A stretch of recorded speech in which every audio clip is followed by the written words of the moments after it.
Hey guys, this is Mrs. Harbin, and this is Algebra 2, Section 3.1, Solving Systems Graphically. That's what this whole chapter is about, solving systems of equations.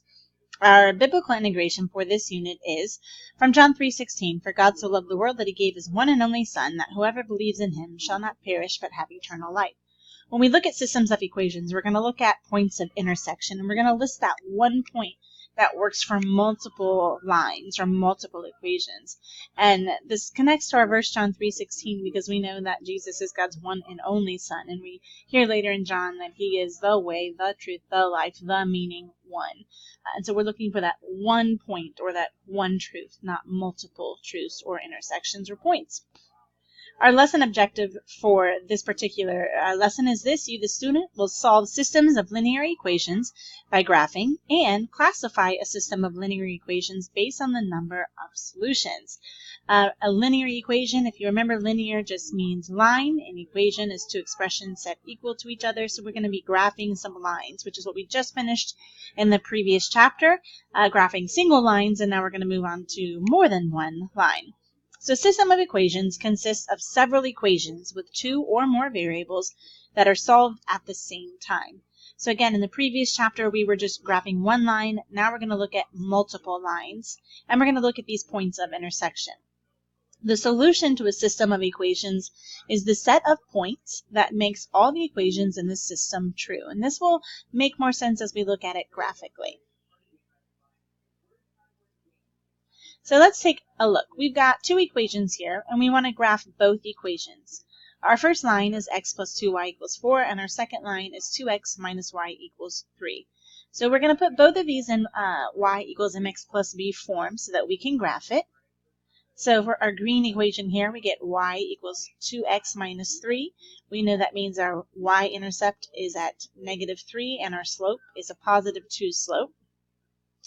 And our blue equation, when put into y equals mx plus b, or slope-intercept form, is -1/2 x plus 2. That means our y-intercept is 2, and our slope is -1/2. And what we're looking for is the point where these two lines cross, the x and the y value that is on both of these lines. So we're going to graph the blue line here and the green line here, and we can see that they cross at 2, 1, at x equals 2 and y equals 1. And so this point, this set of coordinates here, 2, 1, lies on both lines. It's on the blue line and it's also on the green line. So this is the solution. This is the x and y value that is found on both lines. If two lines intersect, they intersect in only one point. It is important to graph the equations carefully and neatly so that we can get a precise intersection. Graphing calculators and other computer tools like Desmos, which is what we're going to work with in class, are helpful for solving systems of equations because they do graph lines very precisely. When you are graphing, make sure that you are using graph paper, that you're using multiple points, and that you're using a straight edge so that you can get as accurate as possible when graphing that line. A system of equations with no solution, where they don't have a common x and y point, is called inconsistent. A system of equations with at least one solution, so they have one point of intersection, is consistent. And a system of equations, I can't get there. A system of equations with multiple solutions actually has a special type of name, and we'll get to that in just a second. So think about lines. What would a system of equations look like if they don't have any points of intersection? What kind of lines have no points of intersection? If you said parallel lines, you are correct. Parallel lines do not ever cross. There's no solution, so that is inconsistent. With at least one solution, we say they are consistent. So lines could cross once, or we might even have two lines, one on top of the other. I can't do two different colors here, but one on top of the other. That's a terrible line. And so all of our points are solutions. That's another possibility. An independent system has lines with one point of intersection and one solution. So those are going to be our lines that cross like this, or maybe they cross like this. They just have that one point of intersection. They are independent.